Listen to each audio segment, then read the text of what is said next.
Welcome, guys, to the web class. I'm really excited to have you guys here. And again, I want to make this, especially these live web classes, I want to make sure that they're as accurate as possible for you. I want to give you as much material as possible. Let me grab my drink. Sorry. I'm going to need this. I make my own little homemade Gatorade, by the way, for those of you guys that are interested.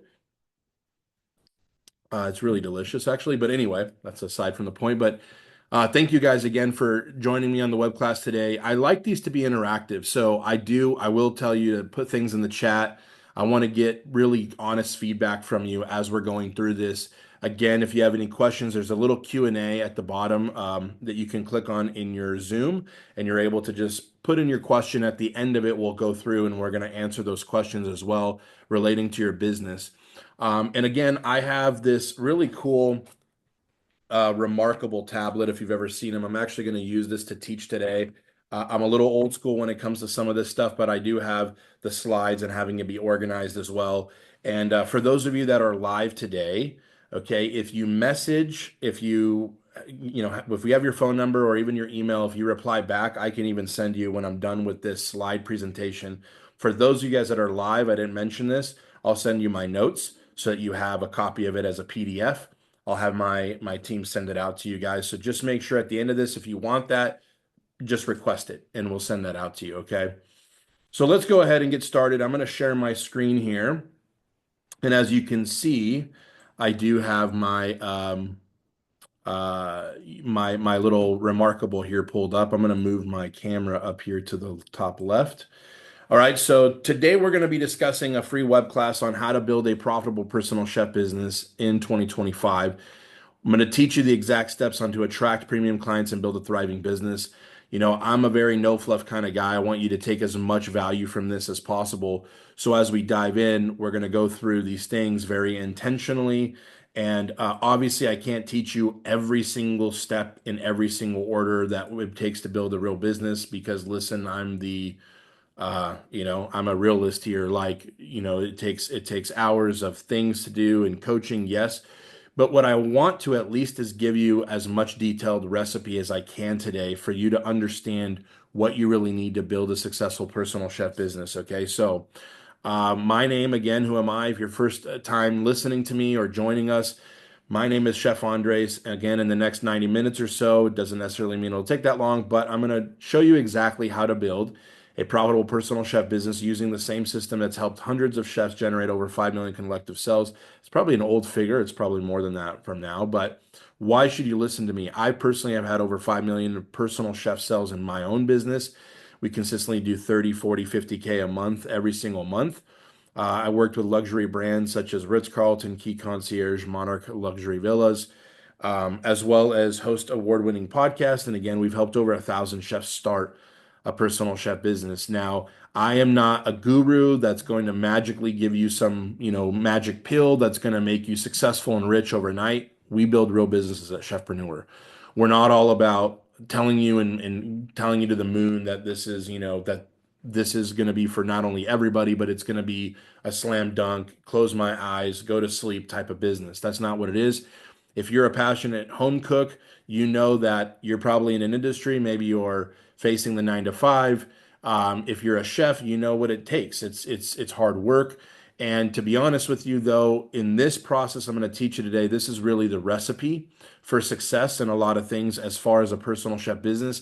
And this is the same framework I use in my company, and we coach, again, thousands of other chefs to do. Okay, so what are we going to learn today? Well, I want you to walk away with an understanding of why most personal chef businesses fail. We're going to talk about that and really how you can avoid it. We're going to talk about the 4 pillars of business success and really what that looks like. Okay, I'm a very simple guy. Throughout this web class, you're going to hear me talk a lot about metaphors. I love metaphors. It makes it easy for us to understand. Our brain does not want to work hard, so I want to make it as easy as possible for you. We're going to talk about how to attract high-paying clients consistently, what actually attracts people to your brand and to your business as we go through it, how we're actually going to start charging premium services, and really I'm going to give you some tips on how to charge for your services. And then we're going to walk through a little bit on how it works when you try to scale your business and so that it's working for you as opposed to the other way around. By the way, again, there's no business that just runs automatically. I don't care what anybody tells you, any guru out there telling you that, honestly, they're lying to you. You still have to oversee and manage your business. Okay. Doesn't mean that you're directly involved in the day-to-day operations. That's what this means when you scale, but you are still a decision maker. You appoint really good people, but you still have to steward what God has given you and what you have. Okay. And so a lot of you guys might be joining this web class. Maybe you've never started a business yet. So if you do have a business, though, maybe you're tired of, again, getting ghosted after you send a quote, dealing with low paying clients who don't really value your work. That's a big one. You're working long hours and still struggling to make a consistent income in your business. Or even if you have a job, right? You're not probably even being compensated for the job that you're doing in the regular 9 to 5 that you have. Or maybe you really haven't started. Maybe you're like, Chef, I'm joining this web class because I really don't know where to start. You really don't know where to find clients. You're kind of unsure how to price services, even if you're in business. It's a big one that we deal with. When you feel really overwhelmed by the business side of you. Does any of these resonate with anybody? Please put in the chat. Does any of these resonate with anybody? Do you feel like you struggle on pricing if you have a business, or you're wanting to start, but you're not really realizing how to transition from like being in your job to actually a business? And these are things that, again, we're going to touch on briefly today. But if anybody ever feels like they steal with these, I'd love to hear you in the chat. And so, but the truth is, most personal chefs fail, and this is very key. They don't have a proven strategy or roadmap to actually attract, again, the high paying clients and build the scalable business model. In fact, many of you guys don't have that recipe, and that's what I'm going to give you today. Now, again, I can't teach you everything in one web class. It's just unrealistic. But I'm going to try to give you as much as I can today so you walk away really understanding what the four pillars are and the order that you should build your business in to actually build those layers and become successful. So, what is the Chefpreneur Method? What is the recipe? Well, the recipe, what we believe the recipe for success is we've developed a method called the Chefpreneur Method. And we actually break it down into four pillars. This is not from a book or a textbook or from a culinary school. This is single-handedly something that I looked at my business that I've had for over 12 years. And as I started to really grow, okay, as I started to really grow, what I discovered was that I was doing things at the beginning super backwards, super wrong. All the things that I was thinking I needed, I didn't need. And the things I really did need, I wasn't even focused on. Okay, so many of you guys feel like that. And we're chefs and cooks here. Like we can't just make a recipe, a bechamel sauce or a gumbo. If you're making a gumbo and you're trying to cook the roux, like you do the roux first. You got to get the roux right. Then you got to start to prep the other ingredients and all the mise en place and then add in the vegetables. And there's a process. And many of you guys, again, you have the goods, you have the mise en place, you have the ingredients. You just don't know how to put them together so the dish turns out, aka the business turns out appropriately. Okay. So building again a successful personal chef business isn't complicated. It's not really complicated. It's actually quite simple, but it's oftentimes not easy. Uh, but if you have the right ingredients, this is what we're going to be able to accomplish, right? So here's the recipe. We go through our four pillars and we'll dive into them more intently right now here in a few minutes, okay?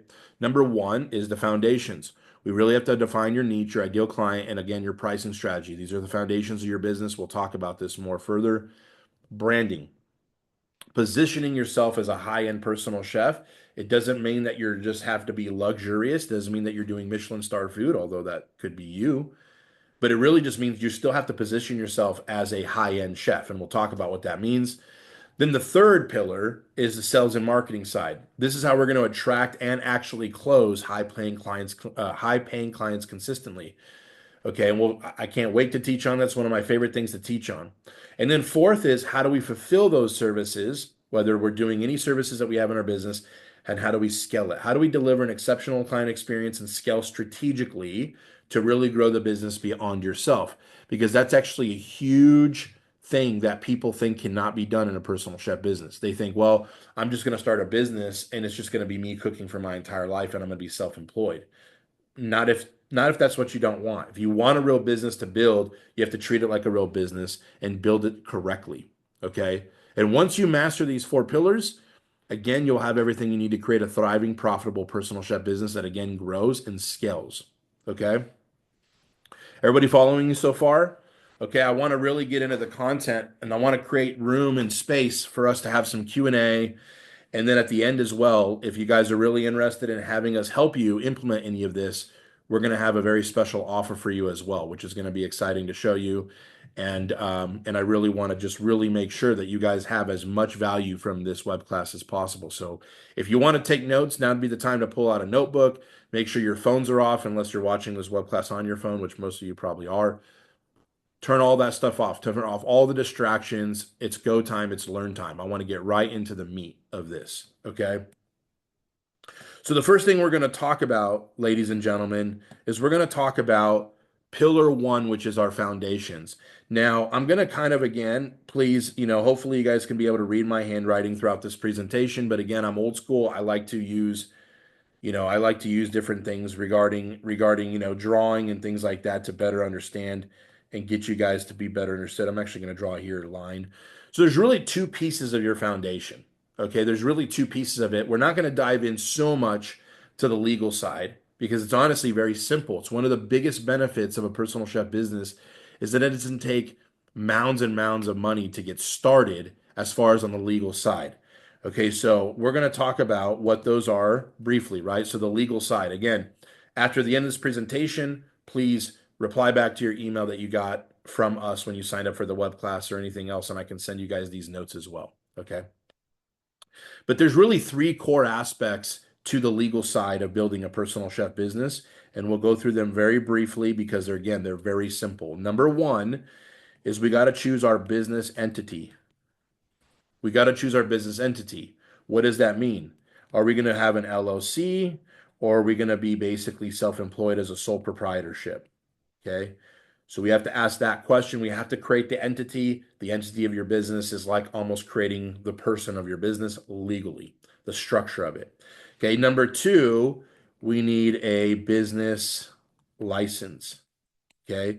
Now, when I say business license, it's not a food license. This is not a food permit. This is a business license.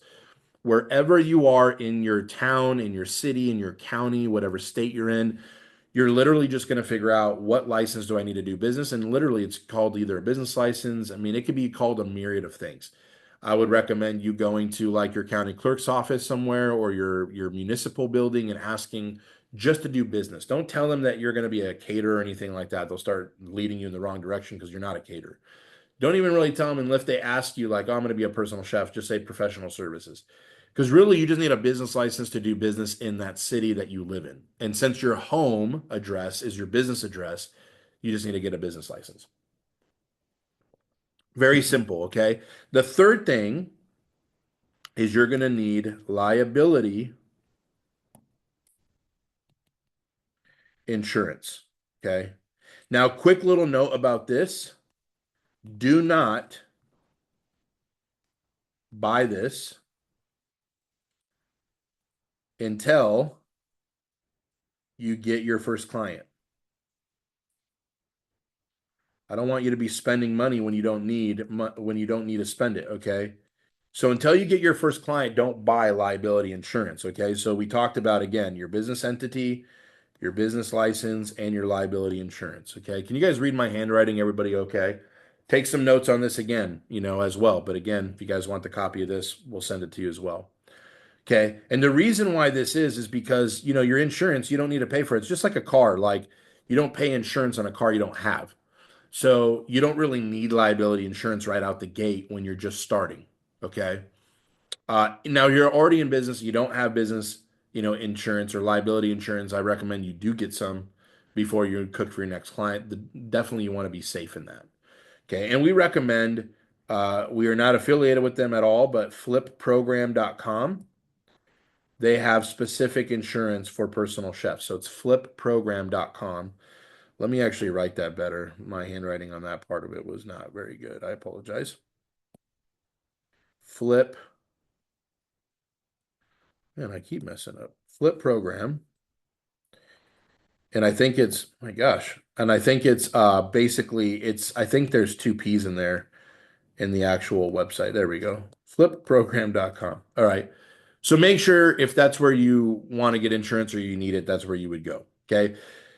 Now, the legal part is important. Don't get me wrong. This is important. I understand, people get freaked out about the legal stuff, but really the legal stuff is not honestly the most important piece of this whole thing. The biggest piece of your foundation, okay, is what I call the identity of your business. We'll talk about that. In fact, your pillar one, your foundation, setting up your business, yes, on the legal side, but the identity. Again, if you set up your proper foundation in your business, I want you to take a look at this number. 50% of your business is going to be actually successful already. I know it sounds really crazy to say that, but this is 50% of the success of your business is setting up the proper foundation. Remember, I was telling you the biggest mistake I've seen chefs make. The first thing that you guys are all thinking is, how am I going to find clients? How am I going to find clients? How am I going to market my business? What do I charge? Those are the two biggest ones. How do I find people to pay me for my services? And what are we going to charge? And we're going to get into that. But before we even do that, I want you guys to think of it this way. Why would you go and try to buy gasoline? Let's consider gasoline as customers in your business that fuels your business, right? Customers fuel sales, which means it fuels the business. There's no reason you would go buy gasoline for your car when your car is not built and has no engine. This is what I'm trying to teach you metaphorically. Your foundations of your business is like building the car first. It's building the engine first, actually. It's building the infrastructure inside the key components of your business. And so we're going to talk about 5 core things of your identity that are so important that once you actually get super clear and you have these down 100% crystal clear, you are well on your way to building a successful and profitable personal chef business. Okay. Now, there is other things in the foundations that we teach in our program that go along with the foundations, but these are the 5 core things. These are the most important. And the number one thing is your niche. Now, again, I'm a very simple guy. What does this mean? What is a niche? Well, it's what is your business focused on? It's the what your business is focused on. And there's 3 different angles that we approach in Chefpreneur where chefs like you and your business fall under. The first kind of niche that you can look at, which is pretty self-explanatory, is cuisine. Are you going to be known for a specific kind of cuisine? The second is the demographic or a group of people. So is there a group of people that you're going to be focused on? And the third is there an experience you're going to be focused on? Let me give you a couple examples of these, okay? Now, you don't have to have, before I do that, you don't have to have all 3. You don't even have to have 2 out of the 3. You just need to have a focus in your business. You cannot go and say, hey, if I cook for everyone, then like that's what I do. Anybody who's hungry, anybody who eats food, I'm going to serve. You're going to end up marketing to everyone. And there's an old saying in marketing, if you're marketing to everyone, you're marketing to no one. Okay? Very simply put, okay? We don't want that. We want you to hone in. Again, I'm a very metaphorical kind of guy. I have my little camera lens on for my camera here. If I take a magnifying glass, for instance, just like this lens here, if I go out, I don't know if anybody of you have done this when you're young, but you take the magnifying glass outside in the sun and you want to position, you want to burn stuff. You start learning how to burn. Unfortunately, I used to burn ants. It's probably not very nice, but you can start things on fire, right? Well, your business is a lot like that. If you just have a magnifying glass and you're just waving it around underneath the sun, it does nothing. You just look like a crazy person outside your house. But if you position that magnifying glass to the sun and you focus it in on something, that's where the energy and the power happens. Your business needs to have a focus. If it does not have a focus, I'm telling you, you're not going to have a very successful business. You're going to be constantly going here, and this client's going to want this, and you're going to like, but chef, I could cook all that stuff. It doesn't matter. Your business, think about the best and most successful companies in the world. If there's any West Coasters out there like myself, I now live in Atlanta, but from San Diego, In-N-Out. In-N-Out doesn't do chicken, it doesn't do kids' meals. It does burgers, cheeseburgers, fries, drinks, and shakes. That's all it does. And it crushes it with sales. Chick-fil-A, they don't serve beef, they serve chicken. They're focused on something. Okay. I would say they're more of like the cuisine, yes, chicken, but they're probably like dining experience as well, right? Because they give you a really good customer service experience when you go to a Chick-fil-A. Discount Tire. How come Joe's Tire Shop on the corner is not as successful as Discount Tire 2 miles down? Well, Discount Tire, all they do is focus on tires and they have a repeated process and they crush it. Your business needs to have a focus. I have different chefs that do American modern cuisine and they also focus on like really the brunch experience. I have chefs that are like more in the Japanese sector where they're doing like sushi and omakase type of cuisine or like, dining experiences. Your business just needs to have a focus. Now, this is not something that you write down and you plast all over your wall. It's really about you just getting really clear on what your business is focused on. And you need to have a focus and you need to stay there. So niche is the first and most important thing of building out the identity of your business. Okay. The second thing that you were going to look at is then who is your ideal client? Now think about this. This is really just the who. Okay. So the first thing we have is the niche, which is the what. What am I focused on? The number two thing is who am I focused on? Now it's a lot easier now to figure out who I'm focused on once I know what I'm actually going to focus on, right? Think about it. If there's somebody selling skincare for women and they're like, we're going to focus on just natural makeup for the face for women. That's our niche. That's what we're niched into. We're not doing skincare products for all parts of the body, just facial makeup for women. Okay, whatever. I'm just making something up. Well, now you can really look at your ideal client and start to work backwards and say, who are the people that need that? Well, women, of course, but how do they think? How do they act? So it's not just about their demographics. There's two things involved with this. There's the demographics, which is like how much money do they make, where do they live? But then there's also the psychographics. What does that mean? Well, how do they think? Where do they shop? What do they value? Do they value luxury products? Do they value luxury services?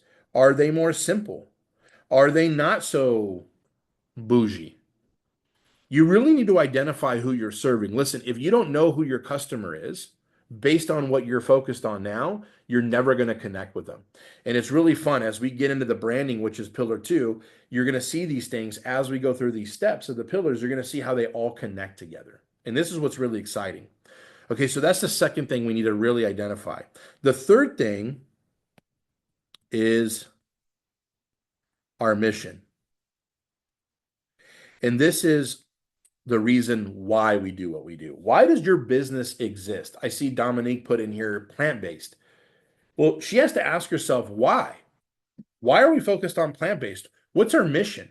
What are we trying to actually accomplish in our company?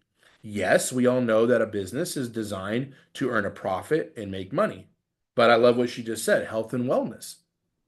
Well, our mission is to make one family healthier at a time by transitioning them from maybe whatever diet they're on to plant-based.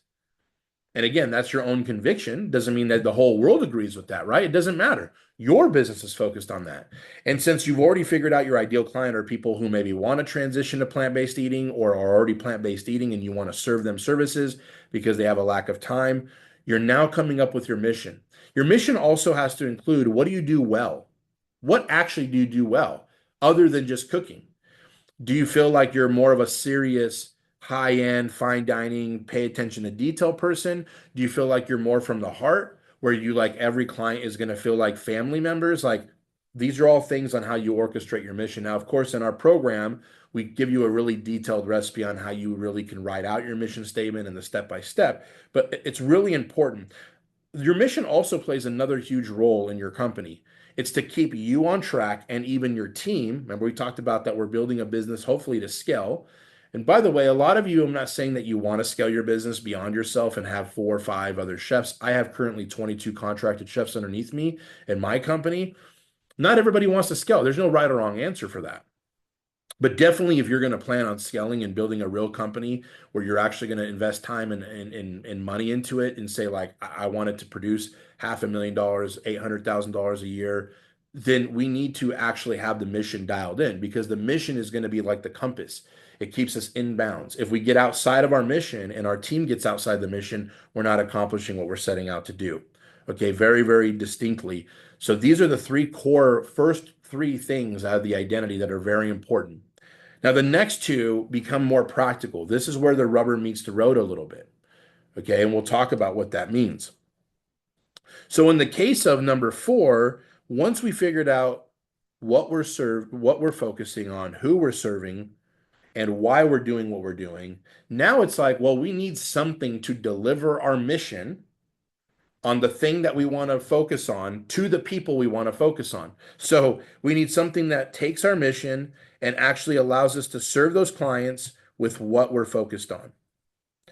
For those of you guys, like I'm not trying to push my faith on anybody, but I am a believer in the one true God, the Almighty Lord Jesus, my Savior. Okay, I'm not trying to make this cheesy, but I'm being honest. Like He is everything to me. My entire business and success, my entire livelihood, all comes from my Savior, Jesus Christ, right? And I believe God created us all with a purpose. And so, your identity of your business, you almost want to look at your business as having a personality and a purpose, which is the mission, right? So it's like, okay, as I'm looking at a business, it has an identity and it has a personality, and that's all internal. If I look at Gary, if I look at Hakeem, if I look at Jay or James or Joel, all the chefs that are on this class, we all have a personality, we all have an identity. And it's funny because, we look a certain way, but inside we're a person, right? Our spiritual and soul aspects of us like make up who we are, and then we're in a body, right? Well, this is where we start to transition from that personality into starting it to be like visual for other people. So we're taking our mission, our niche of what we're focused on, our person of who we're focused on, and now we need to come up with the services. Realistically, the services, just like a car, as we're building the car, we're building the engine, we're building these things, we're building the internal systems. But we also need a service to say, well, what good is gas? The engine's there now, but if there's no wheels, if there's nothing to put the rubber to the road, which is like the services, that's the way that's the means and the mode of how we deliver what we want to offer our mission to the people we're discovering, our ideal clients, with what we're serving. Does that make sense? So we need to do services. We need to create services that not only abide and fit with what they want, but what we want to offer as well. And that's the way we deliver what we're able to deliver as personal chefs.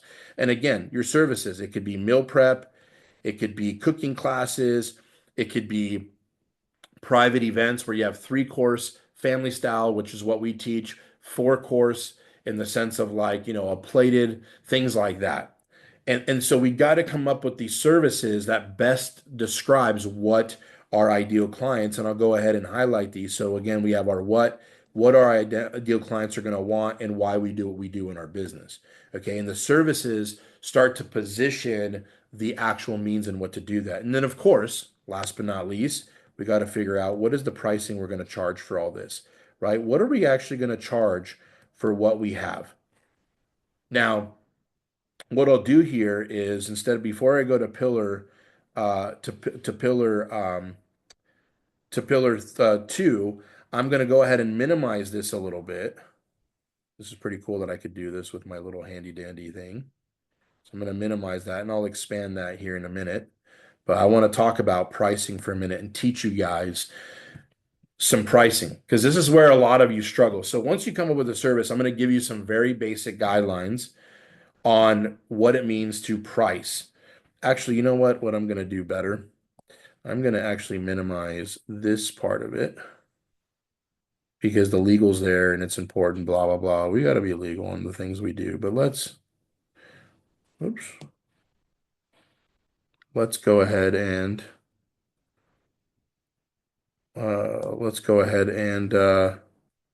take this and move this here and just minimize this. Sorry about that. I'm just going to kind of minimize this because the legal, again, is important, but I think the pricing is much more important if I'm being honest with you. Okay. So I'll delete all this to give me more room to kind of write, and we can keep this on the screen as well when we're doing it. Okay. So pricing.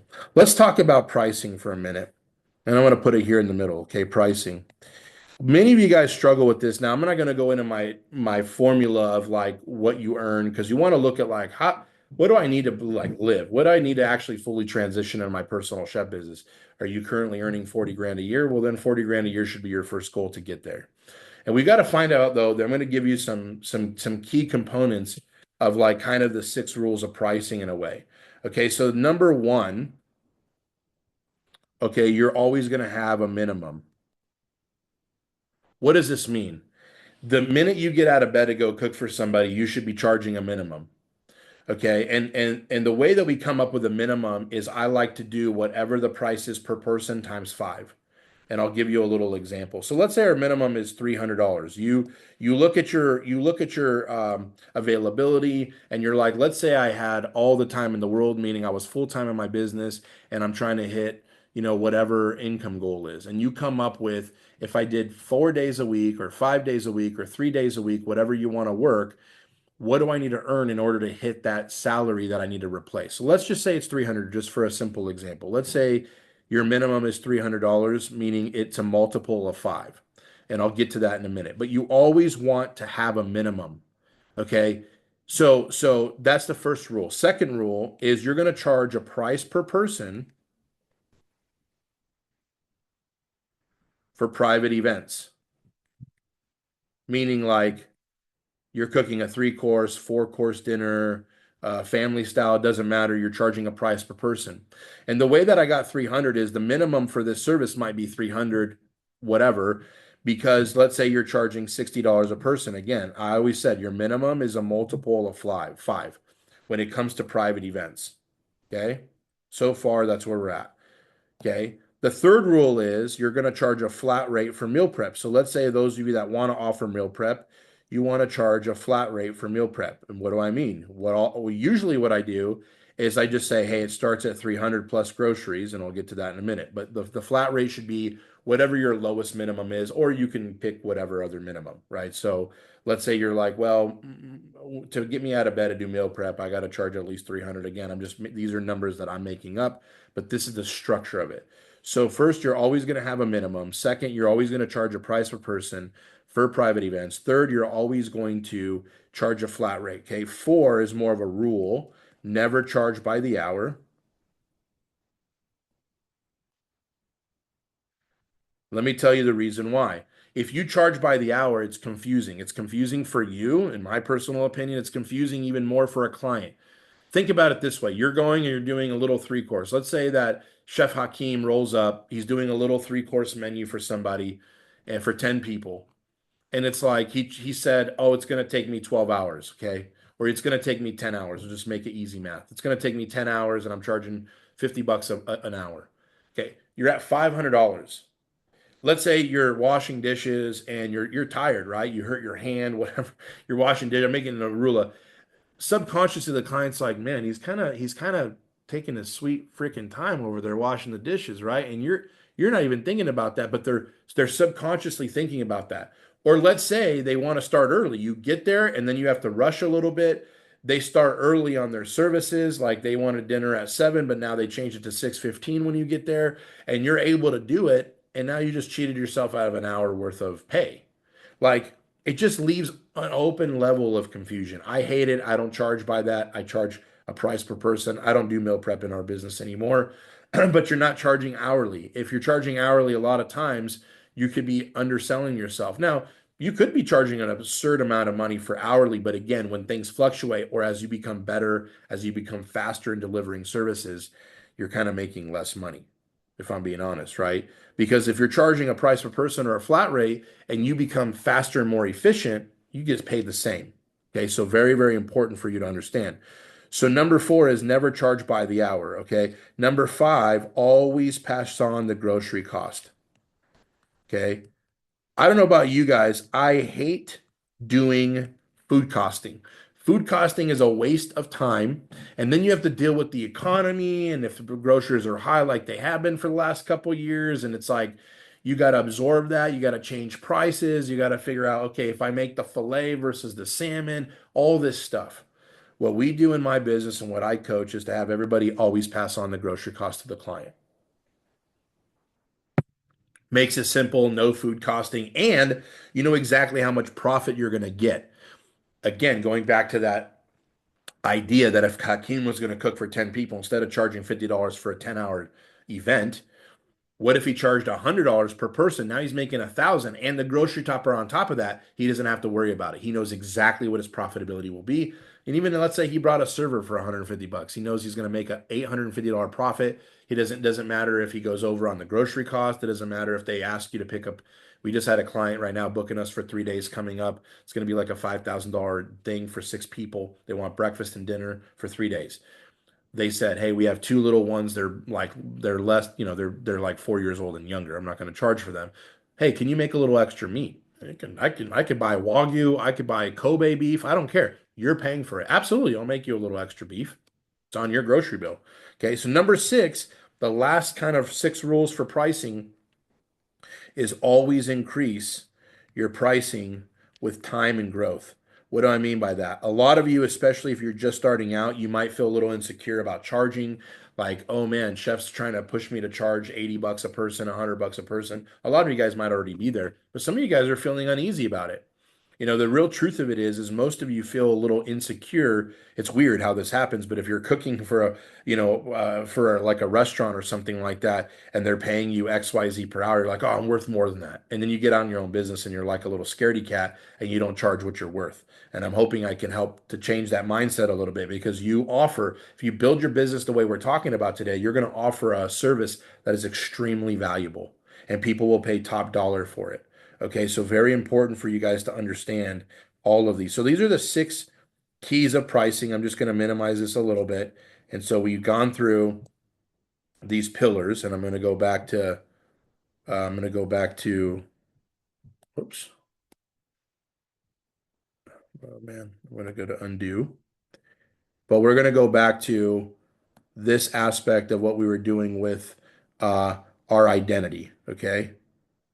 So our identity that we've come up with and what we're doing in our business, this is the way that you build your business properly with the proper foundation. Notice we've spent a good amount of time on this, and the reason is because this is honestly the most important key of everything that we're talking about today to build a proper foundation. You're not gonna get a house and you're not going to get a house and build the house by starting with the roof on a lot of grass. Like you would be looking like a crazy person to be kicked out of your neighborhood. Okay, so that's pillar one, foundations. Okay, I know we spent a good amount of time on it, but this is really the foundation of your business. Okay, now we're going to go into pillar two.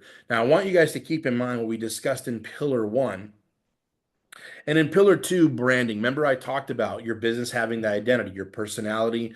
It has a purpose. Your business does. Well, just like I said, just like us human beings, I really, again, believe that God created us with a purpose and a personality and identity.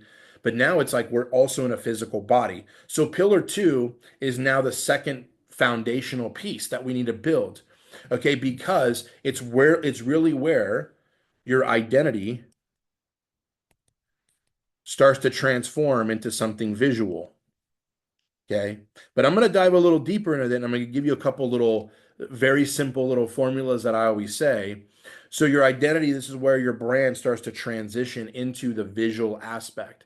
But here's what's exciting about it. We know what we're focused on. We know who we're focused on. We know why we do what we do. We already have the services we're going to offer, and we already have the pricing of what we're going to charge for those services. But now, again, we got to put it into a body. We got to put it into something that's going to say those things. A lot of people think that branding is just nothing but logos and colors and fonts and images and all types of things. And although those things actually are 100% true, this is actually 100% true. It goes deeper than that. The biggest thing with branding is it has to work in congruency. There has to be three elements, and I'm going to put it to you in a formulaic way. Okay. So the three elements are number one, we do have to have the right visual. And I'm going to put the correct or right visual here. And then we have to add that to the second component is the right message. And this is something that no one really talks about. And all the message is the right words in your brand. Okay. And when we do those things and we add those things up, it gives us the third component, which is emotions. Okay. And the reason we're going to talk about emotions in a brand is because this is actually what sells. Okay. Just a little simple notation for everybody. Okay. People, they don't buy practically. Okay. People don't buy practically, they buy emotionally. Anything in life, we buy emotionally. Now, we back it up with logic, we back it up with practicalness, we have budgets, we have all these things. I understand that. But for instance, if you were to, God forbid, if you have children, I have five beautiful daughters myself, and your daughter is, your daughter, or your son, or your child is hurting, something has drastically happened as an emergency, you take them to the emergency room. You normally don't say, well, let me see the pricing first before you take this nail out of my son's leg. You don't say that. You're probably going to get hit with a big bill after, I get it, but your brain is not processing a practical thing. You're in an emotional state saying, fix my son, or my son could be hurt, or, worse off, pass away. So we always buy, humans buy with emotions. And we'll talk a little bit more about how this transitions into the sales and marketing in the next pillar. But your brand, the visuals that you have, so the logo, the color, the fonts, the images, it has to be put with the right, what they call message, or in the marketing terms, they call it copy, like copywriting, right? Copy. They have to come together where your clients we talked about, remember your clients we talked about here in pillar one. We go back to pillar one, our ideal clientele on what we're offering and the mission of what we're trying to accomplish. We know how they think. We know how they think. We're doing deeper dives on their psychology and their psychographics. So when it comes to our brand, when they see our brand, they have to be attracted to it visually, and then they have to read words, and those two things together invoke emotions. When you look at like a Nike advertisement, when you see like, they have an ad for like just even a commercial, right? This lady gets up, she's, sending her kids off to school, and then she changes into her Nike sweats and her Nike, or maybe she already has them on. She like zips up her Nike hoodie. She ties her hair in a bow tie, in a ponytail.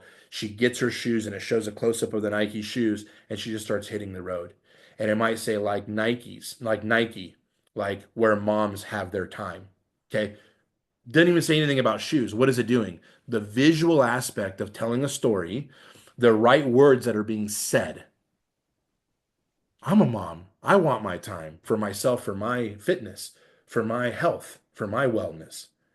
And what do? They associate it with that emotion of wanting that with Nike. And then people go out and buy Nikes for that. Although the shoes are probably $300 and they make them right alongside shoes that are $30 at Target. But it's the truth because people buy emotional. We were talking about cars and building the car and getting fuel. Who buys a Ferrari to get to work? Nobody. Nobody buys a Ferrari because it's practical. They buy a Ferrari because when you pull up to a stoplight, you want people to notice you. You want to feel like you're top of the game, right? So your brand has to tell a story. Your brand has to visually and words wise tell the message why you're doing what you do best, what you actually offer, right? How you can actually help make their life better. And then with the right visuals, looking professional and speaking to them with the right words, boom, it captures them emotionally. And before they even talk to you on the phone, before they even book you and even have your food, they're already bought into you. The number one thing, this is very important, the number one thing about your brand is your website. Okay, us as personal chefs, this is not for people with food trucks.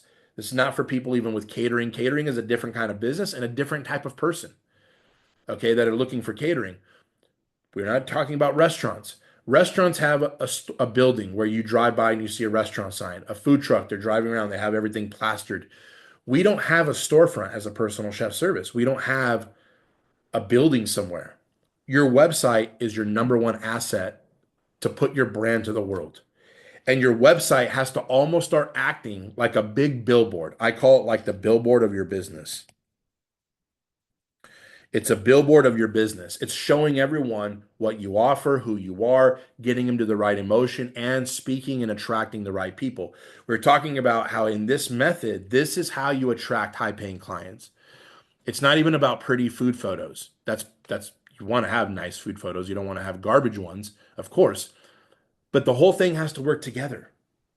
It has to work between the words that you're saying on a website, attracting the right people, invoking the right emotions to get them to want to take the next step, to get bought into you. Okay. I hope this is making sense. This is a huge piece of branding. Branding is so important. Now, we talked already about pillar one, foundations, and pillar two. I want you to take a little mental note. Pillar one and pillar two, that's the first place you start when building a successful brand as a personal chef and company. If you add up one and two, think about it. When you're done with both of these things, you have your business built. Remember, I talked to you guys, a lot of chefs I talk to, all they care about is how am I going to find clients? How am I going to find clients? I'm like, you don't even know what you're offering. Do you know who your audience is? Oh, people that have money. You got to get more specific than that. What's your niche? I don't know. What are you going to charge for them? I don't know. You're not ready to receive a lead. You don't even know what you're selling. And you don't have a mechanism like a brand to attract those people as well. And so we have to take those steps first. Let me ask you this. What is more valuable? A 20-acre property with just grass or a 20-acre property with a 10,000 square foot home on it was built brand new? The one with the home on it, someone's going to pay a lot more for that than just the land. And don't get me wrong, the land has value. You have value, but without the brand and the proper foundations and the whole house being built, you're going to devalue what you're able to charge because people are going to say, oh, it's a side hustle chef. If you're using your Facebook page as your website, is that going to attract the high end people? No. If you don't have an attractive brand, but also don't have the identity and understand who you are, those things that go together, you're not going to build a world-class company. You're going to build a kind of like a, you're going to build a house that has not a very good foundation, not very good structure and post, and the roof has holes in it. Somebody will buy it. It just won't be for very much money. Okay. So very important for you to build one and two first. Okay. Now this sets us up for three because three is really, yes, once your brand is ready, you're ready to start marketing it. But the reason I put sales first is because, again, I want to give you a visual. Okay. Without a sales process, write this down. Without a consistent sales process, okay, it doesn't matter.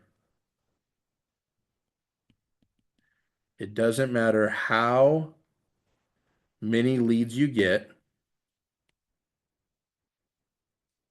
It doesn't matter how many leads you get. Your business won't grow. It's like having a bucket. A bucket is like a sales process, but if you have a holes in your bucket and you don't have a sales process, what's the point of going to get water? Remember, we talked about the analogy of the car.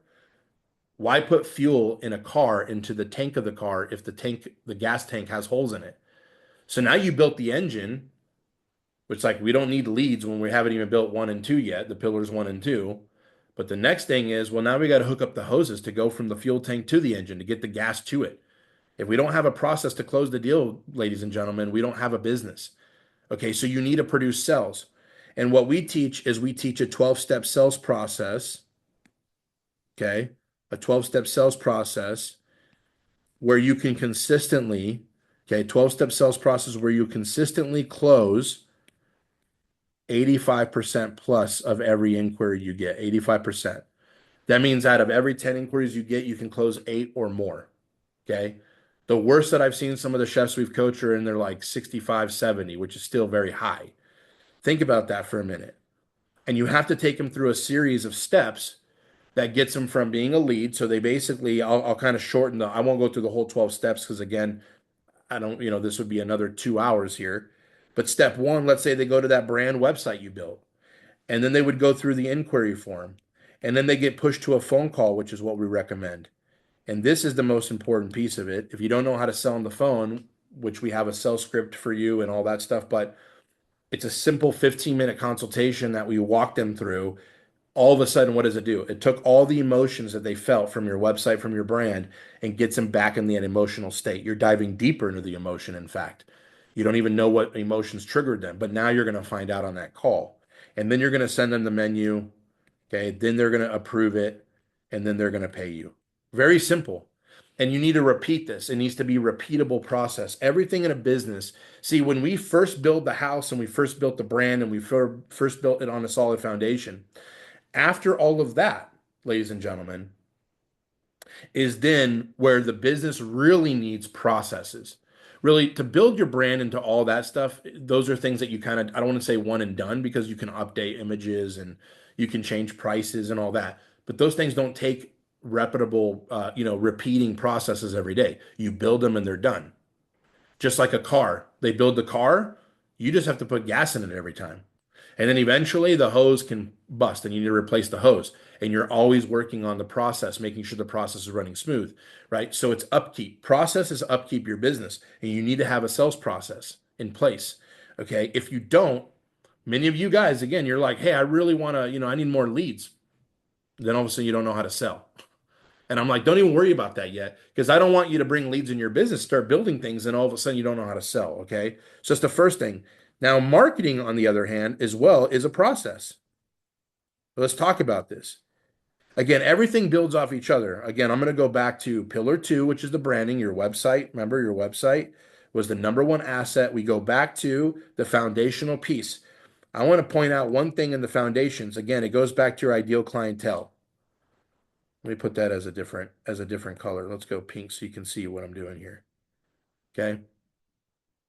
If you look at your ideal clientele, you already have discovered who they are.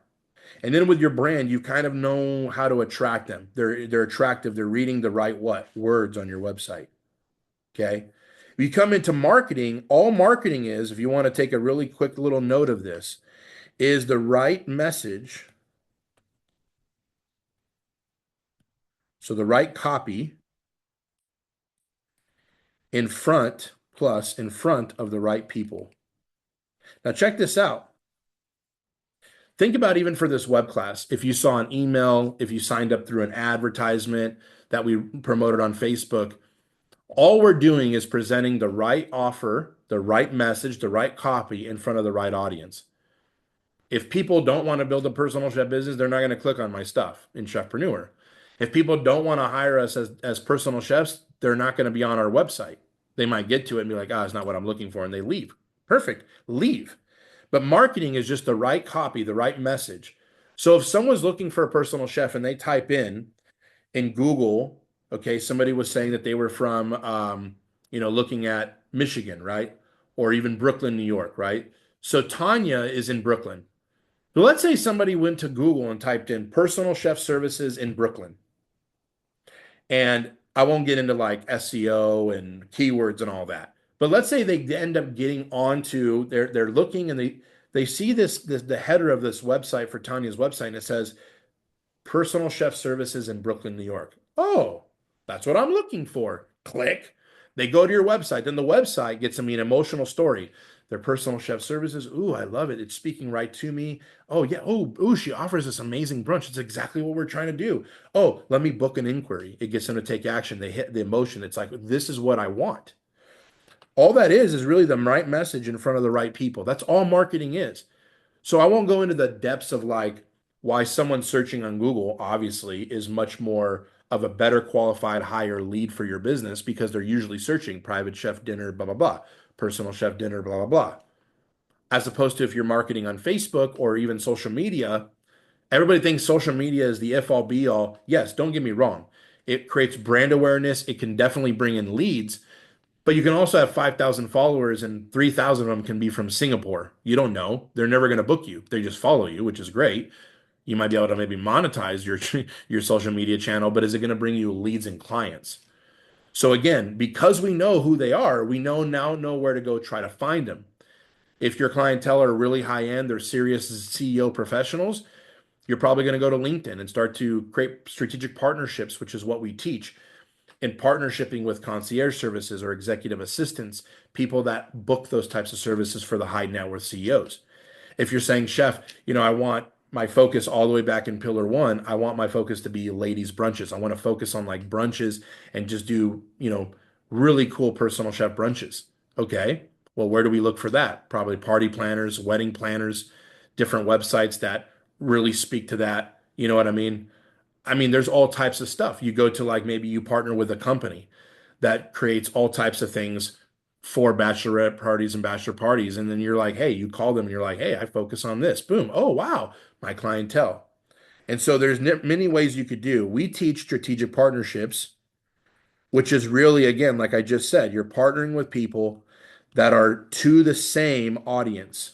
They have the same audience as you because you're tapping into someone like it's kind of like the fish are always like, oh, I'm looking for people who want bachelor, again, bachelorette, personal chef services. Well, I'm probably going to talk to maybe a wedding planner as they're setting up things for the bride and groom, right?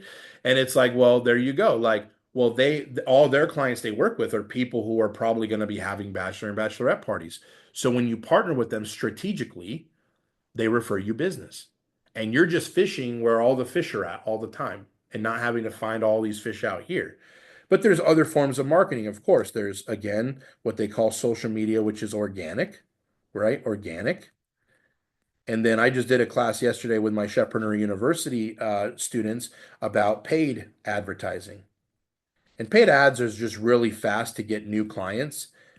Whether you're using platforms like Thumbtack and all that, technically those are a pay to form advertising, or whether you're creating Google AdWords for yourself and doing running ads on Google or running ads on Facebook. And I was teaching that yesterday.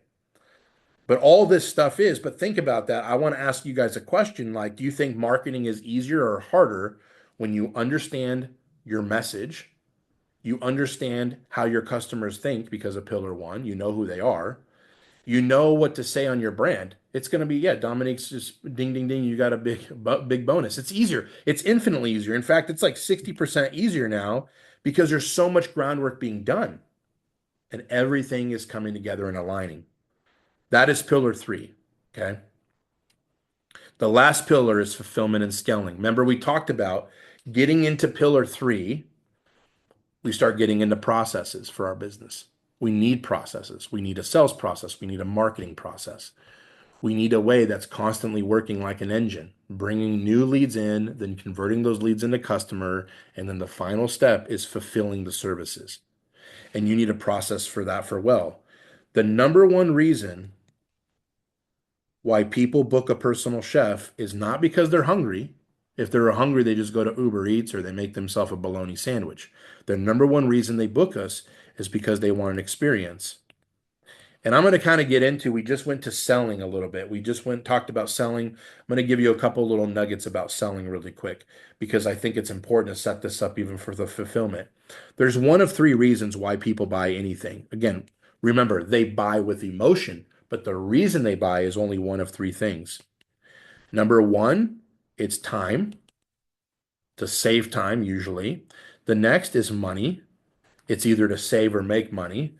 And the third is what they call status. Now, status is not just, I want to look luxurious and be rich. Yes, that's a form of status. But when I say status, it's a state of mind, it's anything. In fact, status is the number one reason why people buy more and time, especially in personal chef. Most people are not necessarily purchasing personal chef services to save money because they're not, because you're a premium service. But they can make more money if they're like, oh, well, the chef is taking care of making food for our family, so I can focus on closing $1 million deal. I'm just throwing something out there. So technically, yeah, there's different reasons why people do it, but the primary ones are time and status for clients. And what I mean by status, again, it's not just like they want to look bougie in front of their friends. Again, here in Atlanta, there's a lot of people that do that. They hire chefs just to kind of look bougie, but really, status is, hey, I'm a 7-year-old, grandpa or grandma, and I just want to spend time with my grandkids and my kids. I haven't seen them. They live overseas. They're coming in to visit. They're staying here in Manhattan, whatever, and we're renting out a penthouse. And we don't want to worry about going out to a restaurant and getting everybody in the car. There's 12 of us. We would rather have a chef here so we could just focus on our family. We can focus on building memories. That's a status. That's them being in a state of mind of not having to worry about it and them creating memories. You're accomplishing the goal they want. And if I back it up a little bit on this call, on that sales call, you're getting them to understand the reason why they're booking. Why are they booking emotionally? What are they trying to accomplish so I can help accomplish? So because the number one reason people book us is an experience, we have to have a process to deliver that experience. And that involves the heart that we put forward, yes, but it also involves practical things, checklists.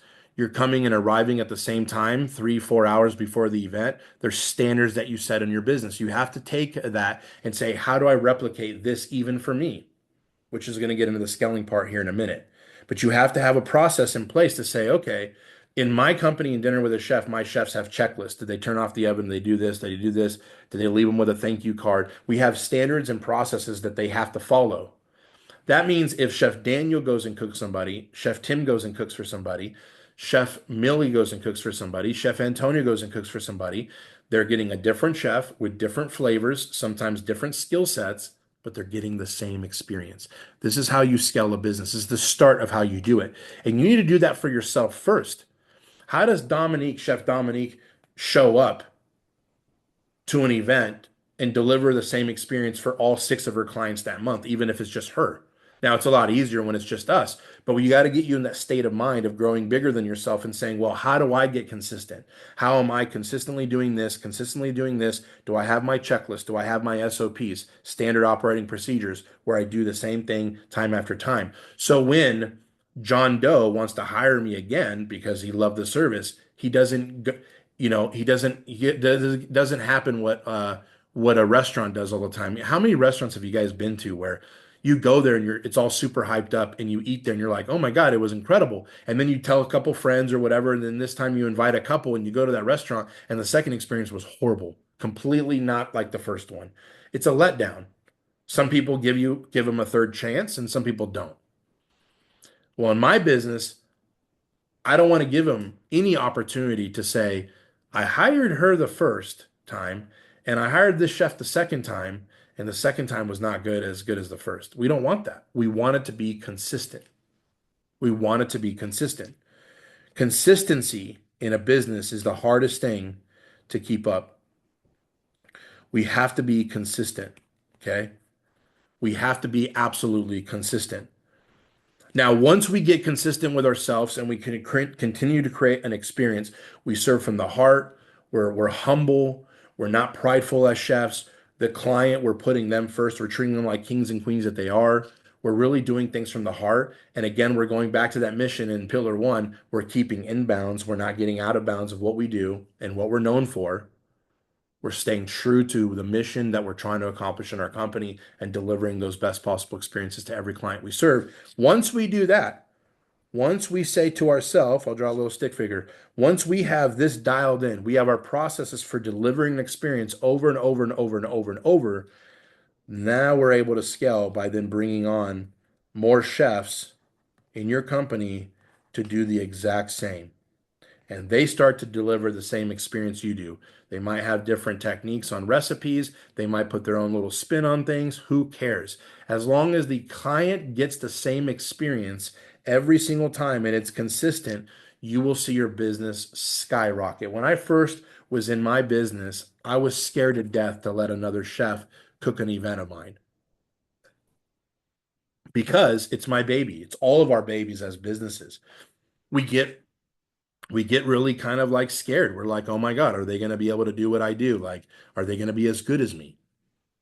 Now, I won't get into all the details. I mean, when we coach people, we give them systems on what to pay them, how to onboard them, even how to look for them, like how to interview them. I mean, we have a crazy process that goes through all that in our program, in our Chefpreneur University program. But the fact of the matter is when you think about it, when you look at it from scaling in this perspective and they receive the same experience, think about that for a minute. You become free in your business.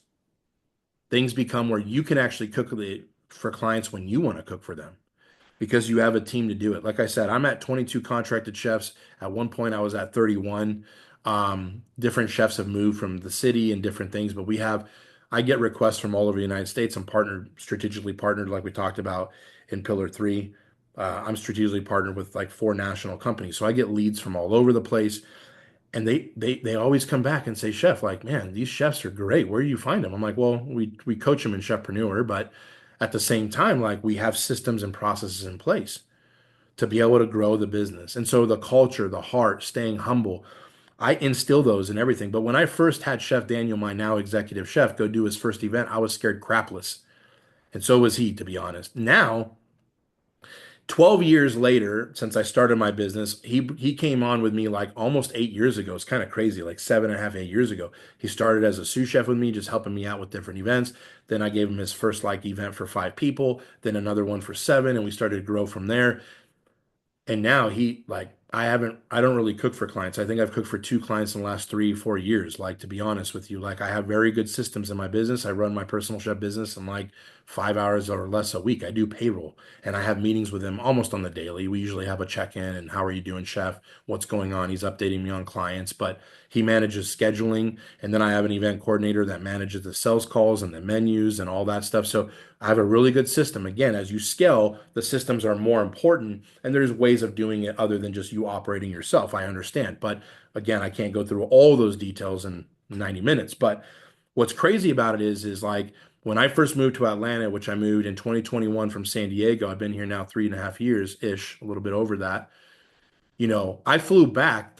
We literally landed here in July. I flew back in October, no, September, because we had a wedding for plated for 140 people. We don't advertise those big events, but we charge price per person, $115 a person, plus the cost of groceries. That's what we charged. Okay, for 140 some people, this is a $16,000 event. I flew back, did it with my team. Not that I didn't trust them, but on those big events, I usually like to be there. But then the following year, we got a request from the same person who's a consistent client of ours. She has a 14-acre mansion in Rancho Santa Fe, and her sister was getting married. That's who that part was for. But she's part of a board of directors, just long story short, of a nonprofit. And they were doing an event for 300 people. Now, it was like paella station. She has a wood-fired oven. She wanted food everywhere on the property. And she says, like, hey, like, she says, I'm going to introduce you to this because they're the best. Those are the only people I use. They're a personal chef service and not a caterer, but they're the best out there. 300 people. Now we charged $90 a person. Do the math. We made a lot of money and I didn't fly back. I helped plan it with Chef Daniel through Zoom. We had multiple phone calls and I put a lot of trust in him and it went off. The only complaint they had was they wanted us to bring more dishes. We have some dishes. They would have liked smaller condiment bowls for like the charcuterie. That was like her only complaint out of the whole thing. 300 people. We had paella. We had a carving station. It was all this stuff. I was just laughing inside my head. Like, that's the only feedback you got for us? Like, freaking, we slam dunked this thing then, right? We won the championship. And I earned, I mean, can't give you the direct number, but my profitability on that event was close to 17 grand myself. I wasn't there. That was one of the biggest days I've ever done in my life, being very transparent with you as far as income wise go. But this is what's possible when you build a business. It doesn't happen overnight. I've been in business for 12 years and you have to have an amazing team. Again, it's not just about plugging anybody in. So don't mistake what I'm saying. I'm not saying that you're going to go out and have $17,000 days tomorrow, although you can. Probably not tomorrow, but you know what I mean. But this is the absolute system and method that we have, that we use to build the business, to run the business, to what we do. We've talked a lot about it today. We're already in about an hour and 12 minutes, give or take. And so, here's what, again, we learned today, right? We learned why most personal chefs' business fell. Whoops. Why most personal chef businesses fell. And it's usually because they don't have systems and they're doing things out of order. They're not building a solid foundation first, and they're not building off of that. Okay, we talked about the 4 pillars of successful personal chef business. We talked about how your brand with the right message and the number one asset you have as a website is going to attract the high paying clients consistently. And again, going back to this, ladies and gentlemen, you're not needing to be a Michelin starred chef to charge and have people pay you highly. It's perceived value. Okay, Chick-fil-A doesn't have bad logos. They don't have unclean restaurants. Are they an expensive restaurant? No, they're affordable, but they have high standards. Everybody's on a uniform. There's colors. There's a colors associated with the brand. Their messaging, eat more chicken with the cows, painting stuff on a billboard. If you notice, all their commercials are usually never about, if they release a new product like a pimento cheese chicken sandwich, which is big here in Georgia, they'll put out like a little ad on the actual sandwich. But most of their commercials are what? Two people sitting on a couch and they're telling a real story of how a team member of Chick-fil-A blessed a customer. They're sticking to their brand. They're sticking to their emotion. So you don't necessarily have to be charging, and be a Michelin starred chef to be having high people paying you high because it's about perceived value. And when your brand looks legitimately 100%, so your business will look like that and then people will pay, which allows you to charge these premium prices confidently because you have a brand and a foundation that backs up. It's not about your food. I hate to say it. 20% of the experience is not about your, is about your food. 80% is the perceived value. They see the brand, it looks legit, they feel legit, they get an emotion when they read the words on your website, on your brand. It invokes a feeling, the visuals are dialed in, they're professional, they're already there. By the time you show up to cook for them, they're expecting you to knock it out of the park. And I'm sure with all of you guys that you will. Things happen. Again, you're going to make mistakes. You're a human being, but they're going to be happy because already they're happy in their mind, like, oh, we have one of the best with us. And then we talked about how then to take that with processes and procedures and have the business work for you on scaling it on a higher level.